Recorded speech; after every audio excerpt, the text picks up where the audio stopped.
Hola, hola, probando. Pues buenas tardes. Yo creo que vamos empezando porque vamos un poco atrasados. Es que yo voy directo a la cámara. Muchas gracias y buenas tardes a todos los que nos acompañan esta tarde ya no tan calurosa de sábado, esperemos que no sea lluviosa, para este conversatorio con el escritor mexicano Juan Pablo Villalobos, que tiene en su haber 7 novelas y un libro de crónicas dentro del sello de Anagrama, así como una novela infantil que creo que valdría la pena mencionar también, que casi no se estudia, y una variedad incontable de ensayos y artículos en diversos libros colaborativos y revistas. Pero bueno, sin más dilación, vamos a empezar esta charla que se llama Ajustes de cuenta con la memoria. Para los lectores de Juan Pablo Villalobos, este sin duda es una referencia a su segundo libro, su novela Si viviéramos en un lugar normal, cuando Orestes dice, tarde o temprano, por las razones que sean, uno siempre vuelve, o en realidad uno nunca se va, ¿no? Y entonces todo termina en un ajuste de cuentas con la memoria o con el lenguaje, que es lo mismo. Y bueno, memoria, regreso, lenguaje, me gustaría preguntarte, ¿no? ¿Qué tiene que ver esta relación con los juegos de la coincidencia onomástica? Esto es que el yo que escribe coincide en nombre con el yo que aparece en estos 3 libros tuyos de autoficción, que no autobiografía. ¿Qué te ofrece esa reflexión, el camino del yo, que es una forma más de indagar en la ficción? Y pues, ¿por qué estas 3 novelas y no otras? Hola, buenas tardes y gracias por venir y a la feria por la invitación, y a Andros por aceptar estar conmigo aquí esta tarde.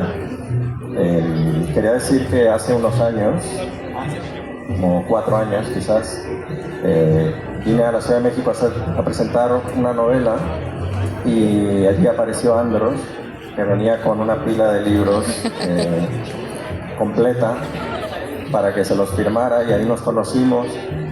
Estaba trabajando en su tesis sobre mis novelas, y bueno, a partir de ahí empezamos a platicar y pensé que hoy sería una buena ocasión para que me acompañara para presentarme.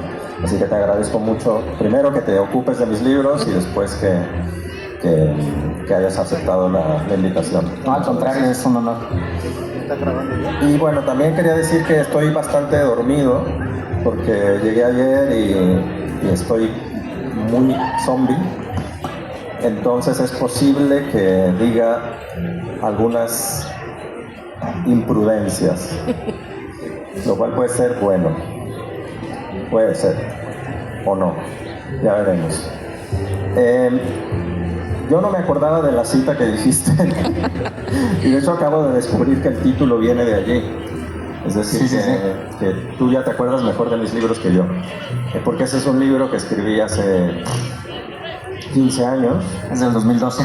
Sí, y lo escribí antes, o sea, entre el 2010 y el 2011, con lo tanto es un libro de hace más o menos 15 años, y la verdad que no recordaba esa cita, pero creo que de alguna manera sí es verdad que se podría ver casi en todas mis novelas como una especie de ajusticiamiento, vamos a decirlo así, con un pasado que a veces está muy oculto o muy fabulado, ¿no?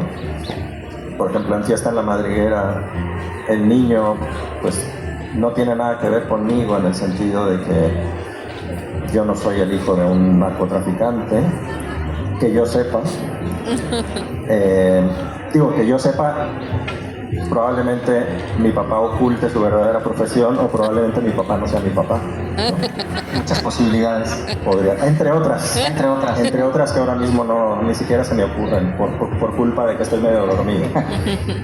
Pero es verdad que en ese niño había algunas cosas que después descubrí que tenían que ver conmigo, ¿no? Es decir, que había ahí la manera de los miedos que tiene ese niño, la manera que ve el mundo, tenía obviamente que ver conmigo, porque lo que nos pasa muchas veces es que en la ficción no nos damos cuenta de lo que escribimos, ¿no? Nos dejamos llevar, perdemos el control, nos dejamos llevar, y entonces aparecen cosas sin que nos demos cuenta necesariamente. Es más consciente en otros libros, si viviéramos en un lugar normal que transcurre en mi pueblo, en Lagos de Moreno, Jalisco, allí sí que había más el intento de, sobre todo más que de los personajes, de recrear una época, los años 80, que fue cuando yo crecí, cuando fui niño, y el contexto político y social de la época, ¿no? Como que ahí sí quería yo hablar de eso. Y aunque es ficción, muchas de las anécdotas que se cuentan allí son de la memoria familiar. O sea, como que ahí es la primera vez que recurro no solo a mi memoria, es la memoria de mi familia. Y eso es una cosa como muy extraña y diría que incluso para mí siempre ha sido motivo de preocupación el que un escritor se apropia de la memoria de la familia, ¿no? Y en mi casa no hay más escritores, o sea, yo no vengo de una familia de literatos, o sea, en mi familia no hay más escritores. Hay un poeta, mi primo Román, muy buen poeta, léanlo, Román Villalobos, pero él no hace la memoria de la familia la hago yo, es mía, me la apropié yo. Y ahí, si viviéramos en un lugar normal, en ese momento en el que se habla de un ajuste con la memoria, creo que ya estaba un poco hablando o anticipándome a lo que iba a ir pasando después, que casi en todos los libros hay algún momento en el que aparecen anécdotas familiares. Ya más adelante, incluso dentro de mi propia familia, se volvió como tema de conversación mi proceso de escritura, o sea, como pidiéndome que metiera cosas, que incluyera algunas historias. Y por ejemplo, tengo una tía que me pidió que yo incluyera. ¿Está pasando algo? No. Es que estabas como mirando para allá. No. Me estaba imaginando la anécdota. Dije, va a haber un atentado o algo que está pasando. Yo soy de Lagos, pues. Yo vengo preparado para esta situación, para reaccionar. No me gusta estar como de espaldas, pero... Entonces, sí fue... Sí. Mi tía decía que, por ejemplo, que en una conversación que teníamos utilizó una palabra, la palabra calilla. Y me dijo, no, fulano era bien calilla, era muy calilla. Y dije, calilla, ¿qué es eso? Entonces le dije, esa palabra no existe. Y que sí existe. Y entonces empezamos a discutir. Y evidentemente la palabra existía. Un arcaísmo que se ha quedado ahí en Lagos, y entonces apostamos que si existía la palabra yo la tenía que incluir en un libro, y evidentemente ganó la apuesta, y me tardé como 6 o 7 años en incluirla, y ella me iba reclamando después, o sea, como, ¿dónde está mi palabra? No pusiste la palabra, y aparece en el pasado, anda atrás de nosotros, donde en un momento dado solo escribí ese diálogo para que apareciera la maldita palabra de mi tía, porque había prometido que iba a aparecer, ¿no? Y entonces, pero eso es de alguna manera, aunque sea una broma, un chiste privado de la familia, también para mí es como una manera de señalar que hay una actitud ante la memoria familiar de que es compartida y de que compartimos una lengua. O sea, yo creo que algunos de esos libros, no todos, pero algunos están escritos en la lengua de mi familia. Y entonces es una lengua de todos, de mis primos, de mis hermanos, de mis padres, de mis tíos. Es la lengua que yo... con la que yo empecé a darle forma al mundo cuando era niño, y es una lengua nuestra, ¿no? Está llena de, por ejemplo, de la frase "te vendo un perro", es una frase que viene de la familia, que usábamos cuando alguien cambiaba de tema abruptamente, ¿no? Si tú, de pronto somos una familia muy grande, la familia de mi padre es una familia muy grande, y cuando había estas reuniones multitudinarias, de pronto se estaba hablando de, qué sé yo, de política, y alguien hacía una pregunta sobre comida o sobre lo que fuera, cambiar de tema abruptamente, y alguien decía, "te vendo un perro", que era como señalar que era esa, por qué habías cambiado de tema, ¿no? Y ya se acabó siendo el título de un libro, de una manera también en esa novela de explorar otro asunto que no tiene nada que ver con eso, pero que sí tiene que ver con una idea que me interesa mucho, que es cómo cambiar de tema. Porque en las conversaciones, para cambiar de tema, a veces hay que cambiarlo haciendo una transición, ¿no? Como, ¿cómo voy a introducir un tema? Por ejemplo, cuando estás hablando con un amigo, ¿no? Y quieres cambiar de tema. A mí cuando era muy chiquito me pasó una vez que yo quería hablar de una cosa con una chica y no sé cómo terminamos siendo novios. O sea, porque no supe cambiar de tema. Entonces, desde entonces me di cuenta de que era importante aprender a cambiar de tema. Y las transiciones en la novela, cómo cambiar de tema es muy importante. Y a mí me gusta como también introducir este juego de cambiar de tema abruptamente o de desviar la trama. Y eso tiene que ver, creo yo, con este caos de las conversaciones familiares, donde tú podías ir como atravesando la casa de mi abuelo entre los primos y los tíos y los abuelos en una cena de Navidad o de Año Nuevo, y escuchabas todas esas conversaciones que iban contradictorias o caóticas cambiando de tema, ¿no? Entonces como que todo eso tiene que ver con reconocer un territorio que es el compartido en la familia, que viene hecho de anécdotas, de una lengua propia y diría que también de cierta manera de ver el mundo, que en este caso sí que es verdad que yo escribo más o menos contra esa manera de ver el mundo, ¿no? La distancia y el haberme alejado de allí también tiene que ver con no sentirme cómodo con eso y con escapar de ahí. ¿Ves cómo estoy diciendo tonterías? Sí. No, tiene todo el sentido. De hecho, una de las partes que más me encantan de tu escritura es este juego con los detalles lingüísticos, con los dobles sentidos, con los malentendidos.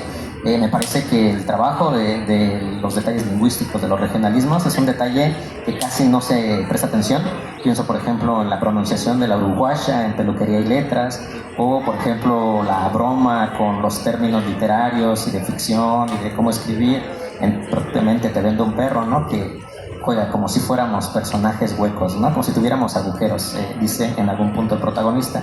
Entonces yo te quería preguntar un poco como, a propósito de que también eres traductor del portugués, que has traducido novelas muy interesantes, que quizá esta reflexión lingüística de otra lengua o el hecho de vivir en Barcelona, ¿no? Te hace más consciente de los regionalismos allá, o al volver a México precisamente el recordar, ¿no? Que este vocabulario que a veces olvidamos que es muy local donde vivimos. Sí, bueno, lo que pasa es que ya una lengua para la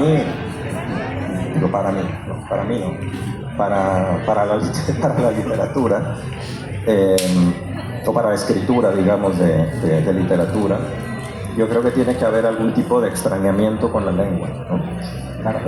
Puede ser muy radical o puede ser muy sutil, pero tiene que haber algún tipo de extrañamiento respecto de la lengua que utilizamos para comunicarnos, ¿no?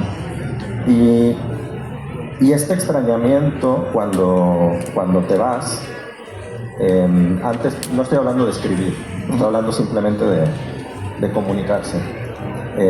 Uno es consciente de ese extrañamiento cuando se va desplazando, ¿no? Es decir, uno va descubriendo que su manera de expresarse no es clara, o no es suficientemente explícita, y uno tiene que irse amoldando a otras formas de hablar para poder hacerse entender. Y allí hay como muchas posibles estrategias para enfrentar esto. En la vida cotidiana uno puede resistirse a eso y pretender mantener la lengua que uno tiene de manera nostálgica y decir, yo quiero seguir hablando como siempre hablé.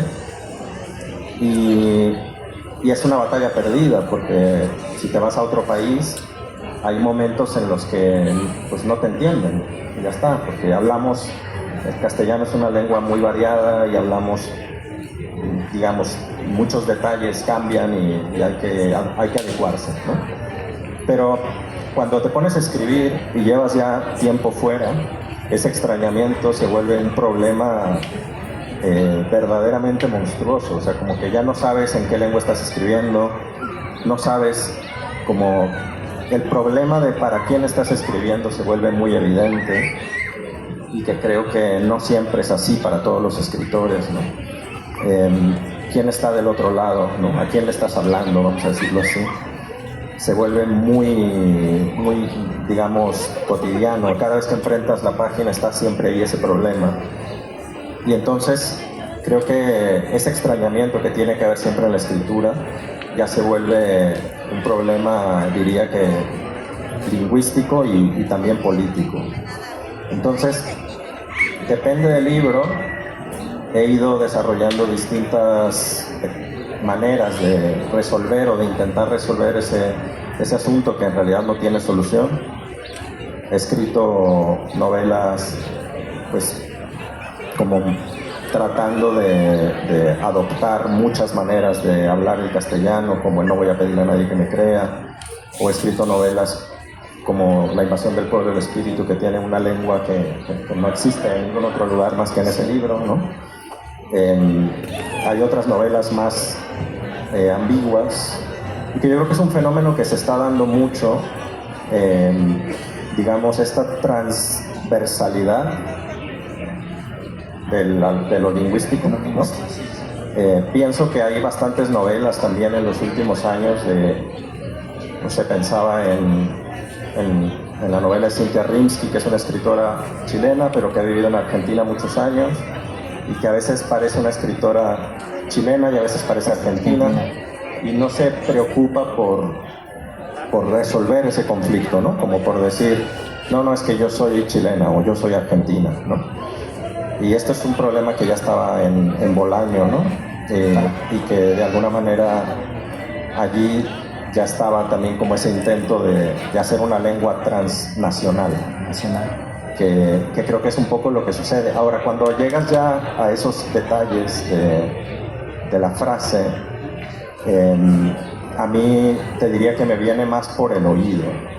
Es decir, hay un placer especial en la escritura de diálogo que tiene que ver con escuchar, y con la musicalidad de la frase, y con cierta cosa que también es muy propia de la comedia, que es como el remate, la frase, que cómo vas articulando algo que te lleva al remate, que necesita algo que suene de una determinada manera. Necesitas a veces esos juegos lingüísticos que funcionan en la comedia de una manera muy precisa. O sea, no te puedes equivocar, ¿no? No puedes equivocar la palabra, no puedes repetirla, porque la comedia es así, ¿no? Es como un ejercicio de precisión. Entonces, es algo que pasa, por ejemplo, como decías ahora, en Peluquería y Letras, quizás, pero en otros libros funciona al revés. O sea, hay libros que funcionan mucho por la repetición, por la redundancia, ¿no? Como esta cosa de ese primo en No voy a pedirle a nadie que me crea, que todo el día dice pendejo, cabrón, no sé, repite las palabras muchísimas veces. No hay pinche primo, ¿no? 1000 veces, ¿no? Como una manera de agotar al lector, como de exasperarlo, vamos a decirlo así, ¿no? Que tiene que ver también con otra manera de enfrentar la comedia, ¿no? Que tiene que ver como con desafiar al lector, por decirlo de alguna manera. Sí, es justo te iba a decir que cuando lo leía decía, este es un detalle de grandes escritores con un buen oído, o que son escritores poetas, ¿no? Que tienen mucho el detalle lingüístico del oído. Y bueno, hablando a propósito de todo esto que venimos acumulando de reflexiones y anécdotas, me quedaba pensando un poco tanto con la idea de alejarse o regresar, de trabajar con la memoria, pero entendida más como un constructo, como un lenguaje. En este libro de Deambular otra vez mencionas, para mí escribir es un proceso de ir encontrando cosas sobre la marcha, de recogerlas o abandonarlas, de discriminarlas y en última instancia de darles cierta coherencia formal. Y me quedaba pensando si este proceso seleccionador, esta lógica de montaje, si se quiere, es un poco a lo que te refieres en Peluquería y Letras, de la literatura de la imaginación versus la literatura de la experiencia. Sería la manera de juntar las dos cosas. O sea, como Lo que pasa es que el problema de la experiencia es que hay que tener buenas experiencias. Claro. O sea, buenas quiere decir narrativamente relevantes. Y que a todos les interesa, ¿no? Históricas o de poder. Como ir a la guerra o matar un oso. No maten a nadie. Un oso tampoco. No. Pero se supone que eso es novelable, ¿no? Claro. Las gestas, digamos, lo épico o lo memorable. Y yo creo que tenemos vidas, pues, más bien sosas, ¿no? No muy interesantes. Para las gentes ilustres, diría Dubrovsky, ¿no? Sí. Autobiografía. Entonces tampoco me gusta el riesgo, no me gusta el peligro. Yo no disfruto de ponerme en situaciones de riesgo. Yo no soy... O sea, esta semana recibí a un exalumno mío que es periodista y que de pronto estaba ahí sentado y me decía que había estado en la guerra en Ucrania y me estaba contando, y yo lo miraba y pensaba, ¿quién se va a la guerra, no? Sí. Para escribir, ¿no? Y me parecía muy admirable y al mismo tiempo me parecía tan extraño y como tan ajeno, vamos a decirlo así, a esa voluntad de ir a colocarse en esa posición de riesgo y de peligro, ¿no? Entonces, digamos que entendiendo esa experiencia o esa necesidad de vivir cosas para poder contarlas, limitada porque soy muy miedoso, reivindicar una literatura de la imaginación que también traiga la experiencia a la imaginación, pero una experiencia más cotidiana o más, si quieres, banal, en un sentido de que no pareciera ser literaturizable, pero que a través de la imaginación, eso que decías tú de ir encontrando cosas, de ir como recogiendo, literalmente lo hago a veces como ejercicio de forzarme a que el libro vaya hacia un lugar que yo no sabía que iba a ir. O sea, si de pronto estoy escribiendo y leo, hay un hallazgo, que puede ser en la lectura o puede ser, no, en la vida cotidiana, en una conversación o algo que miro, algo que observo, algo que escucho, y entonces pienso, eso tiene que estar en la novela. Y eso me obliga a llevar la novela a un lugar a donde no iba a ir. Y ese ejercicio me hace desviarme. Y como que me parece, para mí, es como recuperar un poco del descontrol que me interesa tener vivo, porque si no la escritura se vuelve como muy mecánica o como muy tediosa y yo me aburro. Entonces no quiero aburrirme cuando estoy escribiendo, quiero que me esté interesando siempre lo que estoy escribiendo y por eso voy trayendo cosas nuevas y las voy como recogiendo de la calle, ¿no? En Peluquería y Letras es un poco, funciona así, como salir a la calle a ver qué te sucede para poder contarlo. Y si no te sucede, pues lo inventas a partir de exagerar lo que te está pasando, ¿no?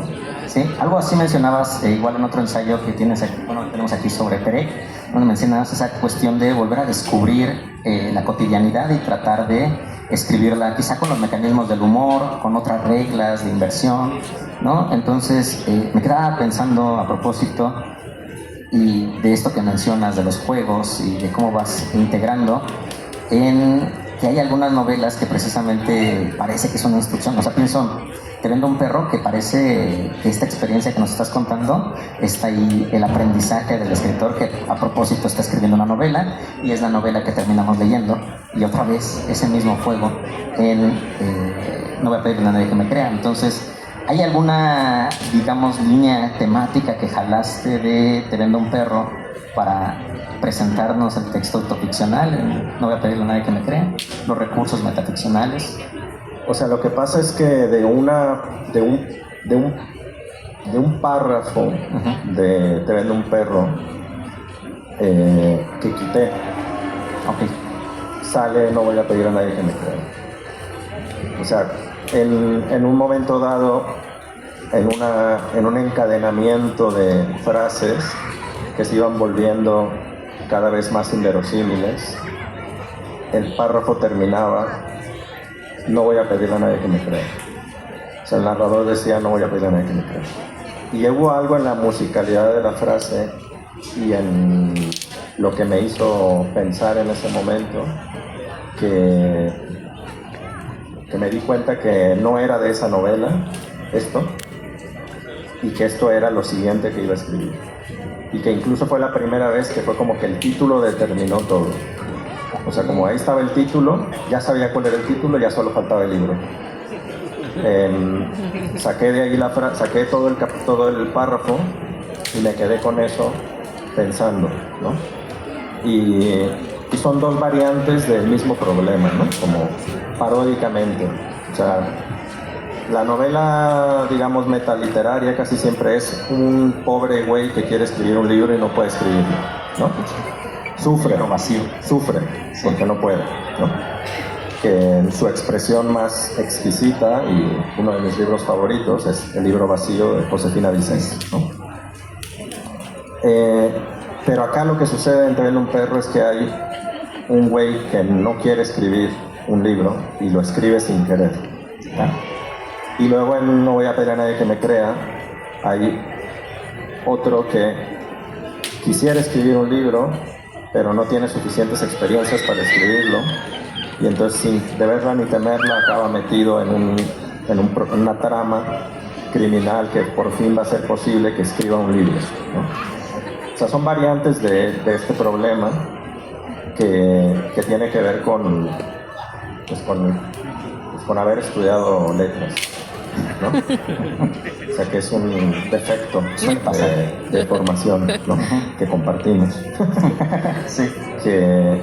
O sea, toda esta cosa de la teoría, que a mí me gusta, la teoría literaria, y sigo leyendo teoría literaria, y me interesa mucho. Como que hay un momento en el que por no haber escrito la tesis de doctorado, pues me puse a meter eso en las novelas, ¿no? Entonces todo lo que había trabajado para el doctorado que no ocupó en la tesis que nunca escribí, lo empecé a sacar en las novelas, ¿no? Poco a poco, ¿no? Como esas, en forma de burla, ¿no? Como hay una parte en Te vendo un perro donde se burla de las indeterminaciones y los vacíos, ¿no? Sí, como sí. Y esto viene pues de una serie de lecturas. También se burla un poco de las teorías de la recepción, y bueno, pero todo esto viene de que eran cosas que yo leí en la Facultad de Letras y en el doctorado, y que me seguían dando vueltas, así que yo las quería como meter de alguna manera en lo que escribía, porque para mí son importantes en mi manera de verla y de entender la literatura. Además tiene momentos muy provocadores que a mí me gustaban mucho con el humor de tu obra, como eso que se le ocurriera secuestrar un avión con un libro, un tabique, o que casi descalabrara a un pobre cristiano, ¿no? Las obras completas de Fernando del Paso, que al parecer no podía escribir libros pequeños, no eran tabiques, pero que no tiene nada que ver, un agravio a Del Paso, ¿no? Al final hasta alegras ahí, viva Palinuro de México.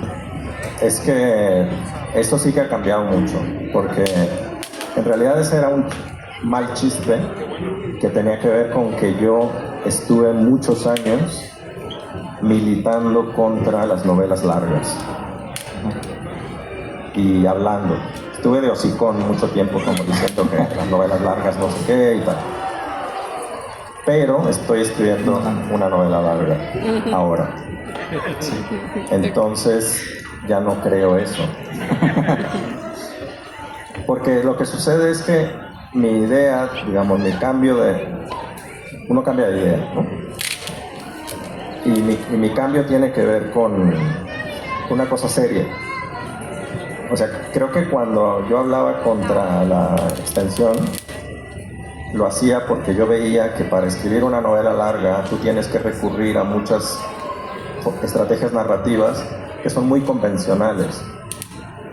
O sea, se escribe largo recurriendo al modelo de la novela decimonónica, que es mucha descripción, mucho diálogo, mucha escena. mucho pensamiento, diálogos larguísimos, ¿no?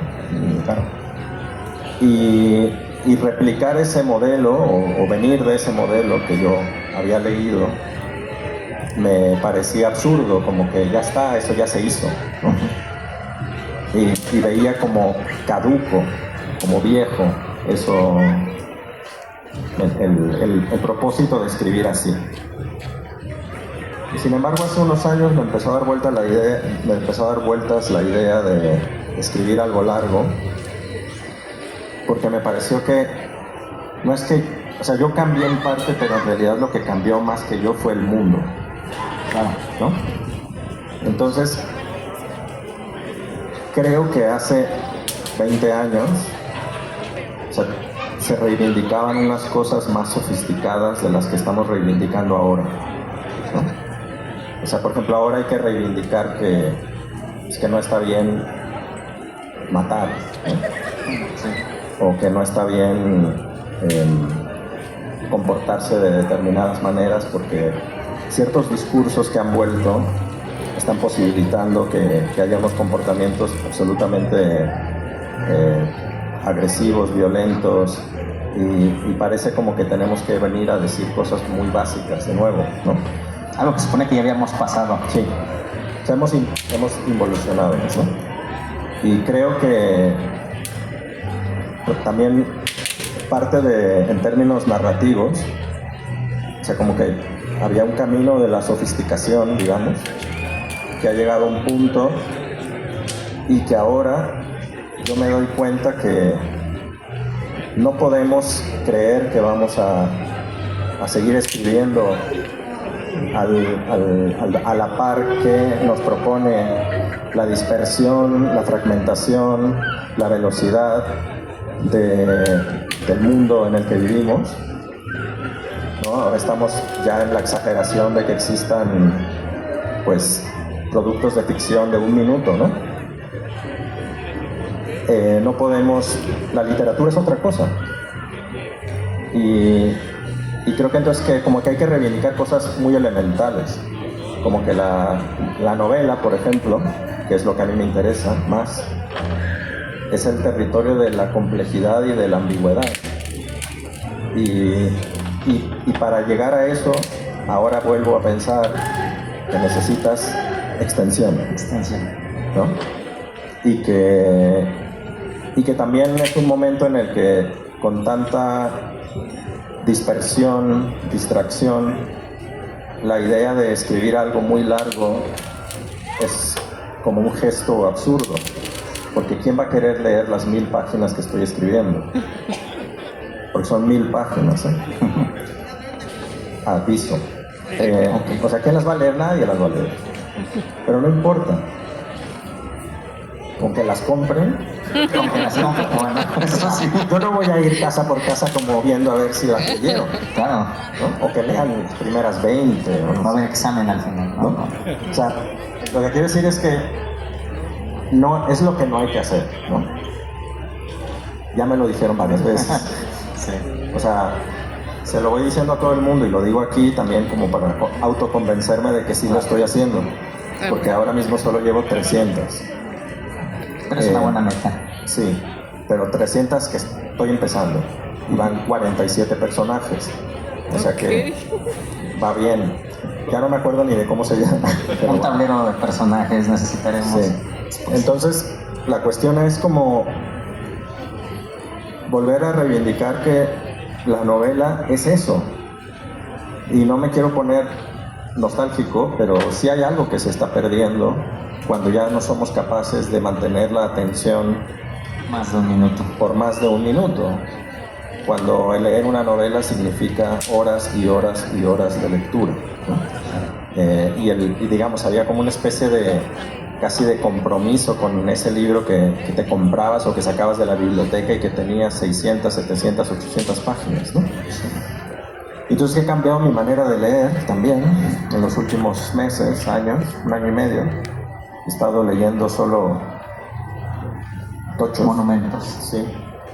También un poco por probarme que no me había descerebrado en todos mis años de Twitter. quería descubrir si realmente seguía funcionando mi atención, ¿no? Y creo que hay algo allí como de explorar sin tener que volver a las formas decimonónicas, porque tampoco quiero eso, claro. Pero cómo escribir una novela de este tamaño, digamos, sin tener que recurrir a los mecanismos de la novela realista o costumbrista, ¿no? Claro. Entonces, yo creo que el problema es que como tiendo a la escena y a la síntesis, pues en esas 1000 páginas va a acabar habiendo 200 personajes o algo así, no sé. Pero bueno, ya veremos cómo se llega al puerto, ¿sí?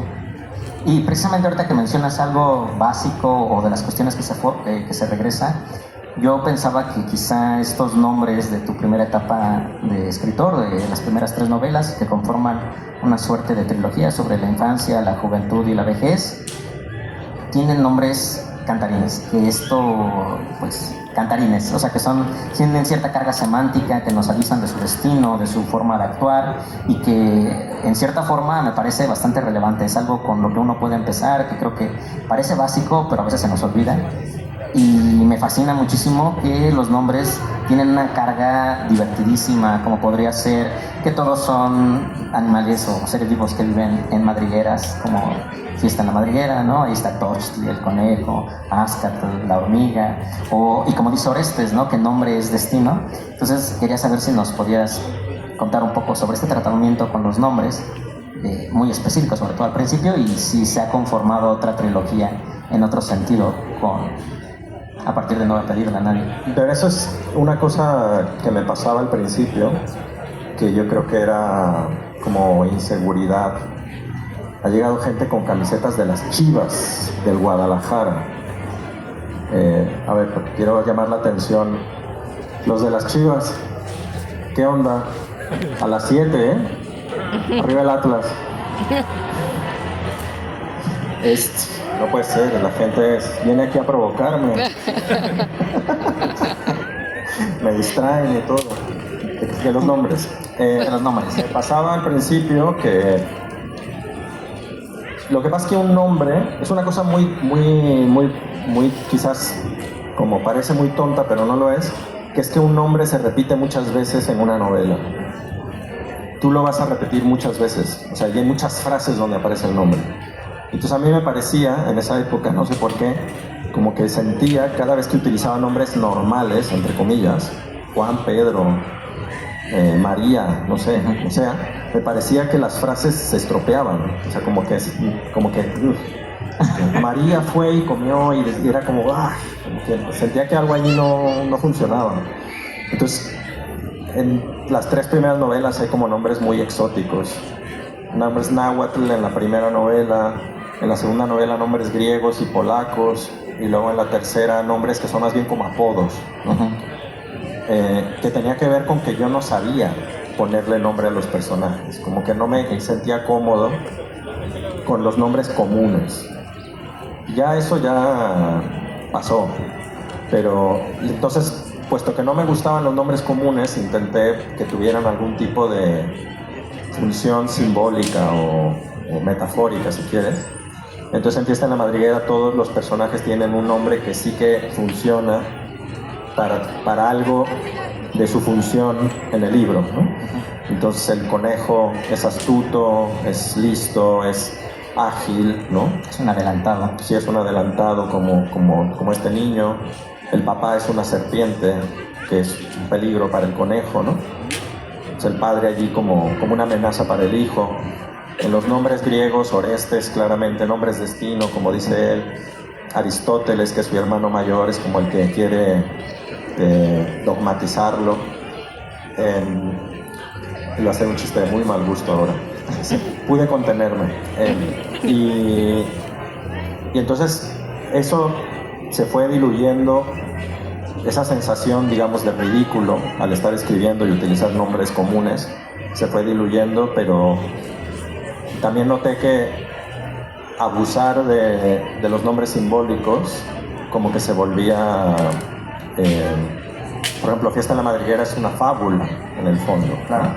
le daba como un carácter de fábula, casi como de cuento infantil, que está bien, o sea, está buscado, pero que había que salir de allí, como de ese territorio de lo simbólico, para trabajar con una cosa donde los personajes se fueran construyendo poco a poco y que no estuvieran tan sobredeterminados por el nombre, ¿no? Como que el nombre ya los marcaba mucho.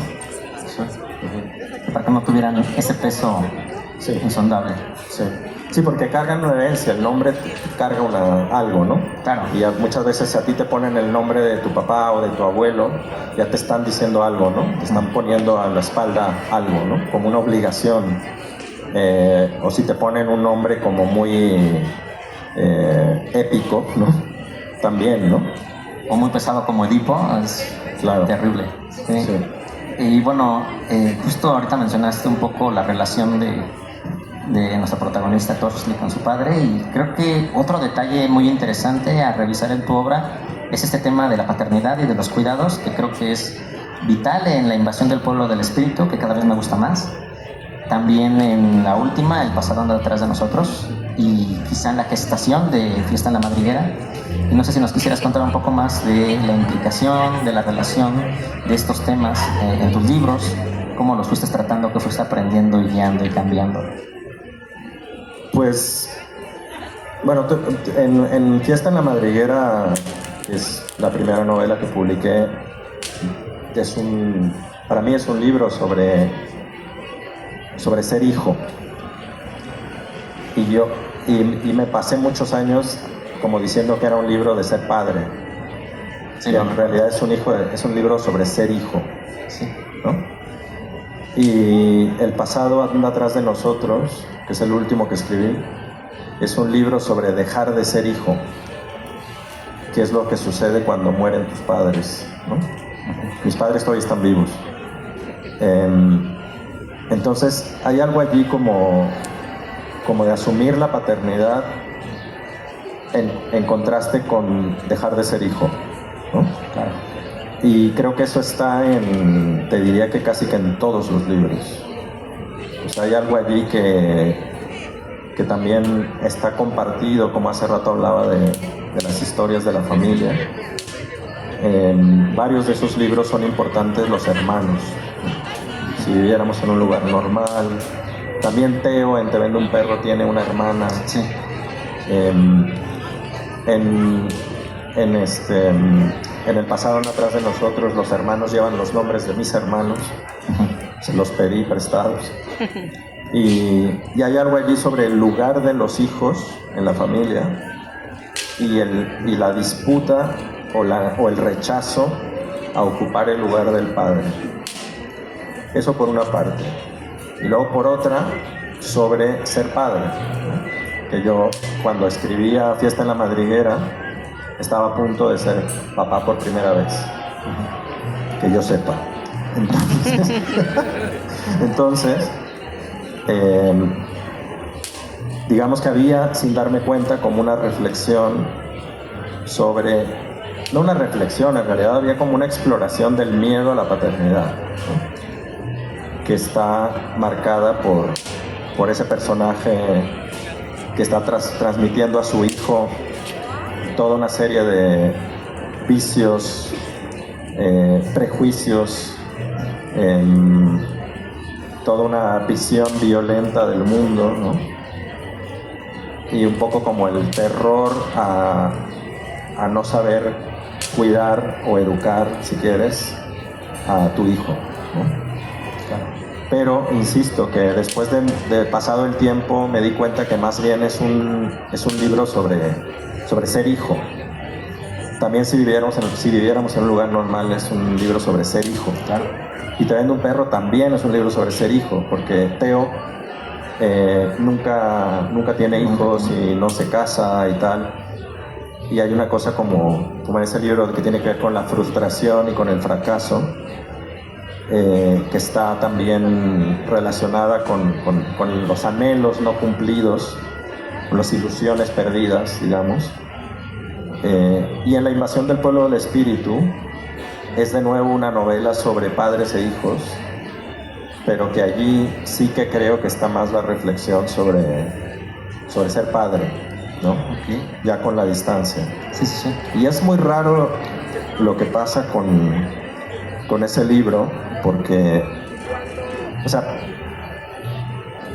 yo creo que si yo ya veo en perspectiva todo lo que he escrito, o sea, yo creo que es lo mejor que he escrito ese libro. Y a nadie le gusta ese libro.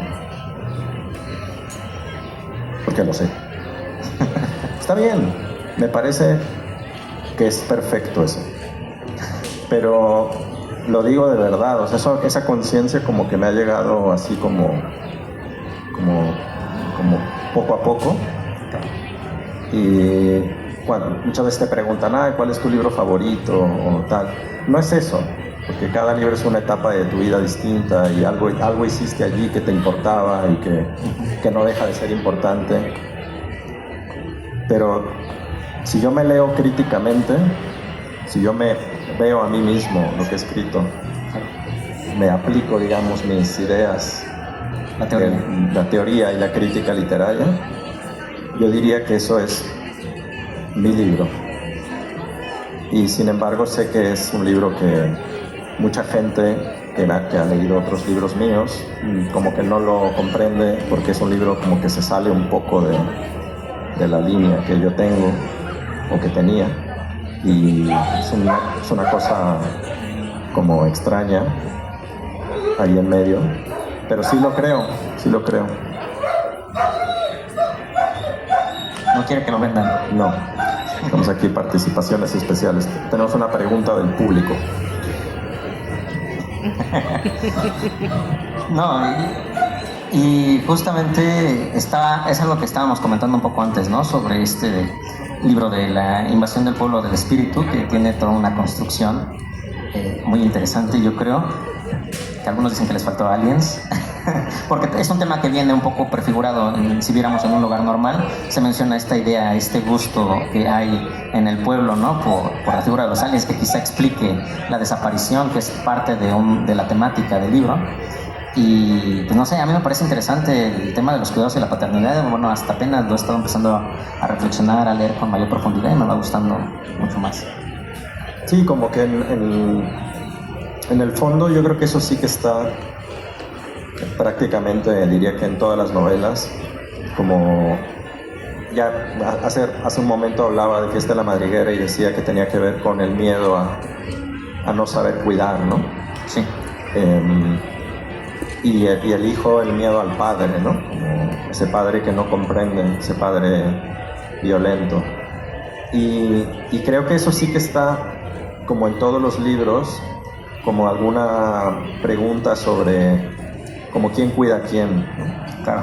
Y como también cómo nos cuidamos, ¿no? Como dentro de las familias o los grupos de amigos o la pareja o lo que sea, como en distintos entornos, pero como que está la pregunta sobre cómo se dan esas relaciones, a veces jerárquicamente, a veces por obligación, a veces por formalidad, o a veces espontáneamente, ¿no? En la invasión del pueblo del espíritu es una familia rara, o sea, como una madre que ha fallecido y un niño que es criado por dos amigos, ¿no? El padre y su mejor amigo, ¿no? Y como que el mejor amigo parece más papá que el papá, ¿no?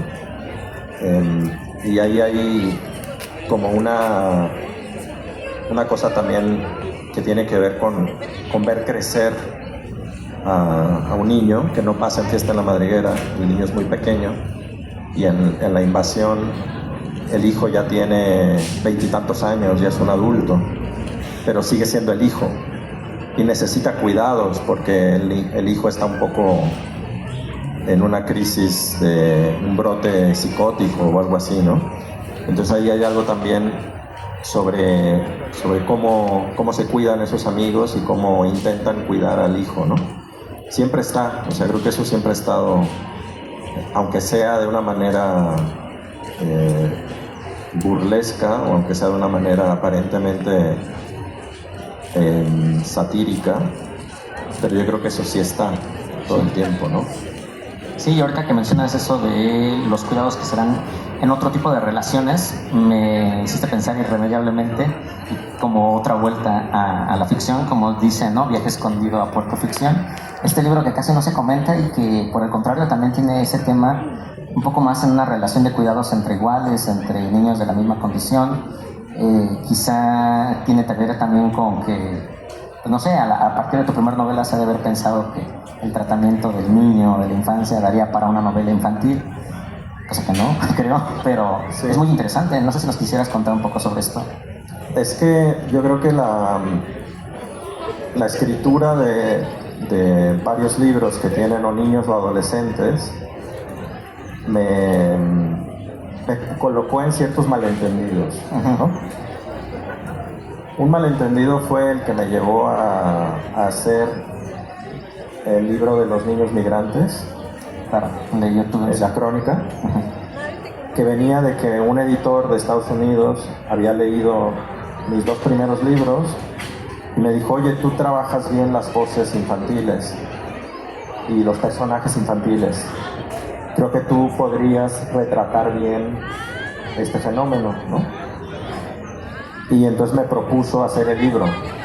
Fue un libro que yo escribí por encargo. Y entonces, cuando hice ese libro, al mismo tiempo que yo estaba escribiendo ese libro, me había comprometido a escribir una novela infantil. Y yo creo que la editora que me pidió el libro pensaba que yo iba a escribir un libro chistoso, ¿no? Pues pensando, bueno, pues escribe comedia, tiene tono para escribir un libro chistoso para niños. Claro. Pero yo pasé por escribir el libro de los niños migrantes antes de escribir ese libro. Sí. Y entonces lo que resultó fue que me salió un libro súper serio. No, yo creo que es mi libro más serio, el libro infantil, ¿no? Es lo que te iba a decir. Es muy triste, muy duro, muy serio. Tiene el tema de la migración también. Son niños que viven en la calle porque están abandonados por padres que tuvieron que emigrar al norte. Hay una trama bastante absurda sobre un extraterrestre que llega a la Tierra. Un perro que habla, bueno, los animales hablan, gaviotas que hablan, cangrejos que hablan. Es muy absurda, pero en el fondo es muy triste la trama principal de esos niños que viven, se cuidan entre ellos, volvemos a lo mismo, claro, ¿no? O intentan cuidarse entre ellos. No tienen quien los cuide, ¿no? Y sí, es un libro bastante triste que viene, creo que marcado por el camino que me llevó allí, ¿no? Como haber pasado por la escritura de los testimonios de los niños migrantes me dejó con una sensibilidad, digamos, que hizo que ese libro como que no pudiera ser ligero, que no pudiera ser banal, como que asumí ahí como un compromiso, no sé qué pasó, pero el libro salió así. Y bueno, yo creo que yo no me arrepiento, pues no me parece que esté mal. No sé si es lo que se esperaba cuando me lo pidieron, pero yo creo que un libro infantil no tiene por qué necesariamente ser condescendiente con los lectores, que son niños, pero que están preparados para leer temas fuertes, serios, en una lengua relativamente exigente, que no hay por qué como bajar el nivel porque crees que así te van a entender mejor, ¿no? Claro. Y es una novela también relativamente larga, o sea, no debe de ser más larga que Fiesta en la Madriguera y más larga que Peluquería y Letras, claro. O sea que es como medio contraintuitiva, ¿no? Sí, y yo tenía la curiosidad de si no te dijeron nada, porque a mí me sorprendió, yo voy a ser muy sincero, cuando la vi, la encontré, cosa que casi nadie promocionaba, ¿no? Que hubiera esta novela. Me sorprendió muchísimo porque dije, es más oscura. Yo creo que Fiesta en la Madriguera, y eso que tiene todo un tema escabroso, que te lleva a colocar un poco como ahí en una estela por ahí del 2010 que se dio con este libro de Yuri Herrera, ¿no? Y bueno, fue una trilogía. y otros libros que nada tenía que ver, ¿no? Se fue despegando tu producción, pero no te dijeron nada a la hora de entregar No. Viajes con Dios. No, y de hecho diría que, o sea, por ejemplo, ese libro se acabó distribuyendo en todas las bibliotecas escolares. O sea, tiene bastante recorrido en lectura obligatoria, ¿no? Okay. En las el rincón de escuelas, lectura. ¿no? Sí. O sea que yo creo que los profesores también han visto que aunque lo que se trate ahí pueda resultar oscuro o incluso triste, pues que los niños están preparados para leerlo, ¿no? Creo. Y también al final el libro tiene un desenlace que puede ser hasta cierto punto esperanzador, digamos, Optimista, ¿no? sí. Optimista.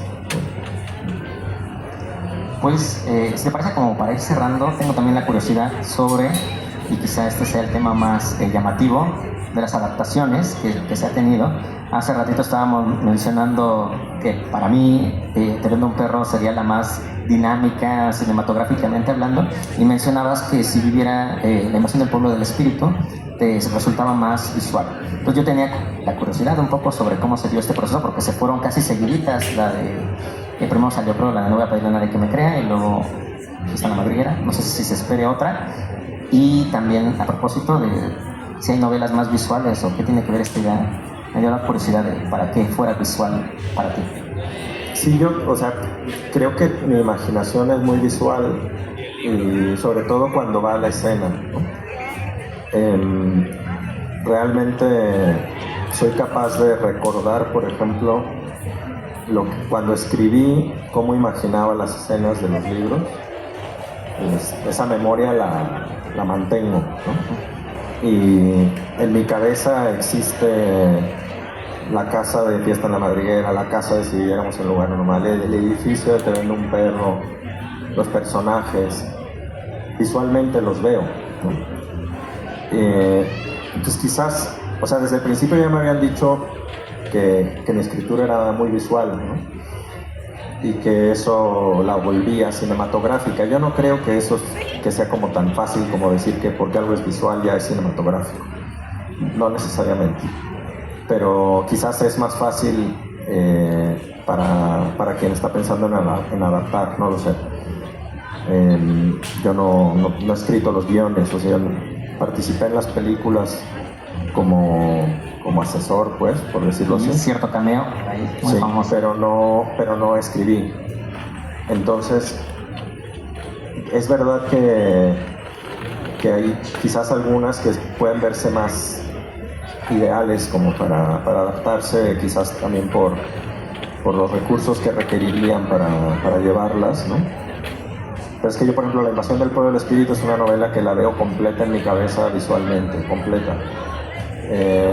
Y la veo, y esa sí la veo como muy cinematográficamente, quizás porque tiene un narrador que es el único de estos libros que no tiene un narrador en primera. Sí. Tiene un narrador que es como una cámara que está flotando por encima de los personajes y los va siguiendo, y ese narrador cámara ya como que es medio cinematográfico. Lo que pasa es que opina mucho, y eso no es cinematográfico, ¿no? Hay mucha opinión en la novela, mucha intervención del narrador, que eso no es cinematográfico. Tendría que haber una voz en off y tal, y eso no es nada cinematográfico, ¿no? Pero no hay como para mí algo que yo estuviera pensando, digamos, cuando escribiera, en que esto se podría convertir en una película o en una serie o tal, no. Y de hecho cuando he llegado me han aparecido algunas ideas que ya me vinieron más bien como ideas para otra cosa. Escribí un tratamiento para una serie que nadie quiere comprar, pero bueno, esa es otra historia. Escribí ciertos planteamientos que tenía que ver con posibilidades de hacer una película o tal, pero que no escribí la novela, ¿no? O sea, alguien me puede decir, bueno, de este tratamiento que escribiste, pues podría escribir un libro. Pero es que para mí no funciona así. O sea, eso ya vino pensado para una serie o vino pensado para una película. Claro. No lo voy a convertir en un libro, como que para mí no está conectada una cosa con la otra. Y hay un proyecto de hace ya bastante tiempo que en algún momento seguro que se hará, que es hacer una película de mi pueblo. De Lagos de Moreno. Sí. Y es probablemente se adapte si viviéramos en un lugar normal o sea, una adaptación a partir de esa novela que es muy, creo que visualmente sería interesante, todo el mundo de la charrería, Claro. hay toda una cosa ahí medio pueblo mágico que creo que podría funcionar, eso llevo años hablándolo con un director que es quien la va a hacer pero no acabamos de tener tiempo de afinar los detalles, de ponernos a trabajar. Pero eso es digamos lo que hay ahora, no hay más. Sí, y una última inquietud que tengo, porque lo mencionaste, que es la novela El terreno que te interesa, el cuento. Yo la verdad es que por andar buscando todo, hallé varios cuentos, bueno, cuestiones o textos breves, y esta antología del Nuevo Modo de Daniel Santillana París, que cifra sobre todo la figura de estos cuentos del nuevo modo de contar, me recordaron, bueno, me pareció que era muy bueno, entonces tenía la inquietud si volverías en algún momento al cuento. Es que sí escribo cuento, pero siempre lo he escrito, o sea, yo empecé escribiendo cuento y de ahí me pasé a la novela, pero nunca publiqué un libro de cuentos. Okay. Y yo creo que un libro de cuentos ahora no lo tengo porque no se trataría solamente como de acumular todos los que escribí y ponerlos juntos, que no tiene sentido. Tendría que, a veces tengo alguna idea que me viene como forma de libro de cuentos, pero luego se me mete una novela en medio y no me deja, digamos. Y los cuentos que tengo, que son bastantes, sí que he escrito mucho cuento, casi siempre han sido o porque yo tenía ya algo ahí empezado a lo que le acabé dando forma de cuento, o porque directamente me habían pedido algo, ¿no? Por ejemplo, el cuento que aparece en la antología esta que se publicó la UNAM, creo, sí, ¿no? Que creo que es Fotismos, ¿no? El cuento que aparece allí. Sí, Fotismos. Es un cuento que yo reescribí muchísimo durante años y que no había publicado, y que cuando Daniel me invitó a la antología aproveché para como darle ya la versión definitiva a un cuento que llevaba dando, digamos, un montón de versiones a lo largo del tiempo, y este es lo que salió publicado, y en realidad como que los cuentos que he ido publicando, que sí hay varios en antologías, han sido como ideas que yo tenía por ahí sueltas y que aproveché la invitación para redondearlas y para publicarlos como cuentos, o en periódicos y revistas y cosas así. Tenemos 5 minutos. No, creo que ya nos pasamos un poco. 5. Digo que 5. Sí, pues... pues es que también empezamos un poco tarde, pero bueno, muchas gracias por contarnos todos estos detalles sobre tus obras, sobre la gestación. Descubrí otros datos que yo creo que aparecerán en la tesis de maestría. Pero bueno, por el momento yo creo que podríamos ir redondeando esta charla para decirles a todos que no queda más que leer a Juan Pablo Villalobos, leerlo, pues todos los libros de preferencia, si no mínimo a los más cortos, ¿no? Y luego ir aproximándose hacia la distancia a las 1000 páginas, como una carrera, ¿no? Empezar por Peluquería y Letras, Fiesta en la Madriguera, y nos vamos avanzando hasta... Sí, de hecho la semana pasada, o sea, yo la novela más larga que he escrito es No voy a pedir a nadie que me crea, que tiene 75.250 palabras, y la semana pasada traspasé eso. Un aplauso, por favor.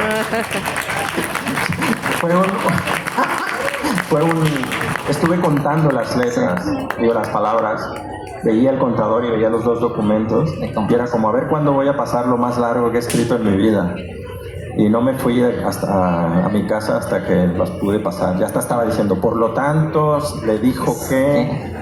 El indirecto, ¿no? Sí, claro. Era, ¿cómo digo esto más largo? Porque no me quería no quería cerrar la computadora hasta que tuviera más de esas palabras. Y ya estoy ahora más allá. Pues enhorabuena. O sea que va a llegar a las como 300,000 palabras. Está bien, ¿no? Están bastante bien. Sí. Muchas preposiciones, como 25,000. Uy, sí. Pues muchas gracias, espero que todo el mundo se haya divertido tanto como yo, la verdad yo me la pasé muy bien. Y pues los invitamos, ¿no?, a seguir en los eventos aquí de la Filco, y claro que también a seguir pues leyendo y descubriendo detalles en la obra de Juan Pablo Villalobos, ¿no? Pues agradecemos mucho el espacio, la invitación, Juan Pablo, de nuevo, fue un honor estar aquí contigo y pues hablar un poquito más de tu obra. Démosle por favor un fuerte aplauso a nuestros queridos invitados.